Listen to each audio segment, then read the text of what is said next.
Hi everyone. This is Project Team 55, and our project is entitled Using Explainable AI for Image Analysis in Diabetic Foot Ulcers. Next, the team comprises of clinicians from NHG and also data scientists from ATIS based both in UK and in Singapore. Next. As we are all aware, the lifetime risk of developing a diabetic foot ulcers amongst patients with diabetes is about 15 to 25%, and there's a heavy global prevalence at about 6.3%, with the 5-year mortality at more than 70%, which is worse than most cancers. Next. Okay, so the aim of our project is to use explainability to analyze diabetic foot ulcers. We hope this will improve and help us understand our model performance. We also hope that this will, using explainability, will help improve the interactions between medical professionals and patients and ultimately support clinical practice.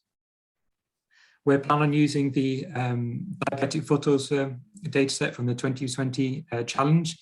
We want to apply GradCam and Lyme and get medical professionals to evaluate the explainability results. The dataset that we use consists of a 70% trained, 50% validation, and 15% test set. There was 4 classes in total, so infection, ischemia, both, and none.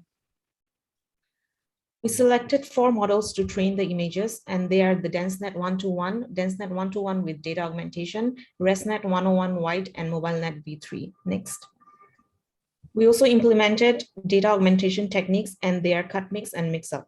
In cut mix, a patch from an image is replaced with a patch from a random image from the training data, and the ground truth labels are mixed proportionately to the number of pixels. And in mix up, it generates a weighted combination of random image pairs from the training data. The images on the right shows examples of cut mix and mix up augmented images. So these are the 2 methods of explainability that we're using, GradCam and Lyme. GradCam is based on gradients, whereas Lyme is makes its explanation by perturbing superpixels in the image. In the bottom left, we have an example of what a GradCam explanation looked like. And in the bottom right, we have an example of what a Lyme explanation looks like.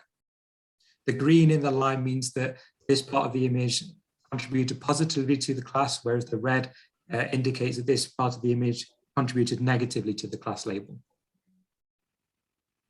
On explainability ratings, in terms of methodology, the GradCam dominates Lyme heavily. On the model level, unfortunately, the best performing models, DenseNet, is worse in terms of explainability, while MobileNet, the worst in terms of classification, is on par with DenseNet and number 2. And number 1 by far is a ResNet. Next. In terms of classes, we have significantly drop in ischemia class in terms of explainability with DenseNet. And overall, variation in the classes is a big one. But still, ResNet is by far more stable and best one in terms of explainability. Next. So in terms of the correlation between the heat maps, we found that the DenseNet with and without the augmentation is very similar. Otherwise, the heat maps are quite different, as we see in the correlation. And the ratings are even more different, which is surprising given that we have some very good models and would expect them to operate in a more similar way. Next slide, please.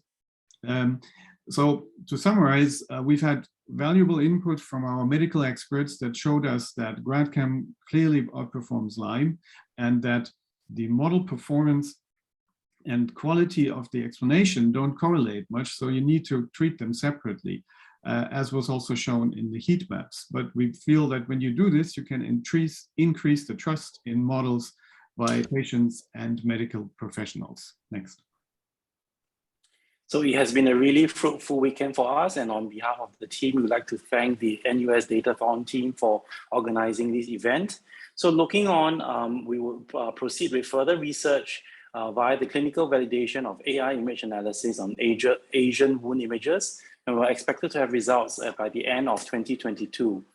We also move on to utilize the algorithm and the model in our clinical practice, and hopefully to further wound education and develop further quality improvement endeavors. Thank you very much for your time.